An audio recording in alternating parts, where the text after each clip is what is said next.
capital gains tax. And that is interesting to actually watch out for. Let's discuss or dissect this a little bit more, and joining me for that is Anirudh Garg. He is thank you so much, Anirudh, for joining us this morning and speaking with us.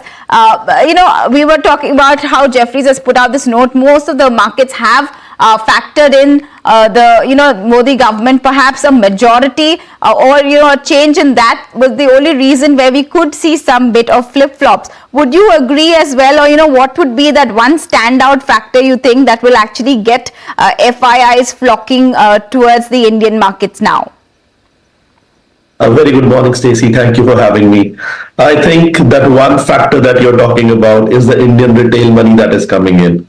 This is a surprise for the FIIs for the last, I don't know how much time, because we have never seen such inflows from the Indian retail into the monthly SIPs and the mutual fund lump sums in a very long period of time. You can see there is a clear differentiation between what the FIIs are holding and what is performing in the market.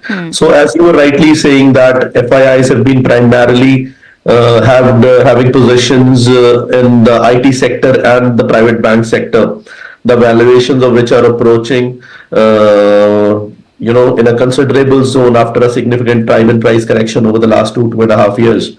So yes, I think the Indian retail money, which is flowing primarily towards domestic sectors, old economy sectors, and primarily capex, is leading the way for the Indian markets.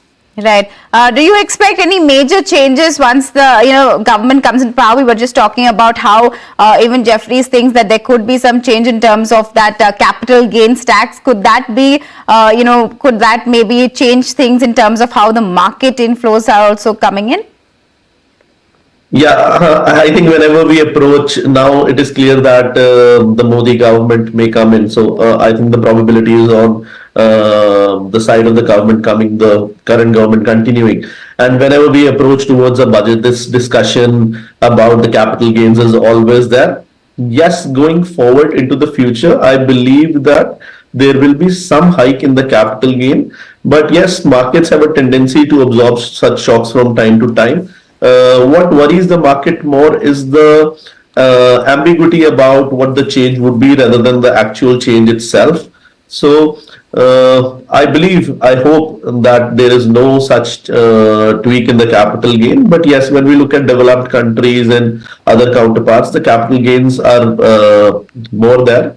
And India may follow such path in the future. But right now, I think rather than waiting for something which is a long shot, one should focus on what is actually happening in the country and what are the sectors which are focusing on the growth for the next 2 to 3 years. Right. Let me quickly get in a couple of questions.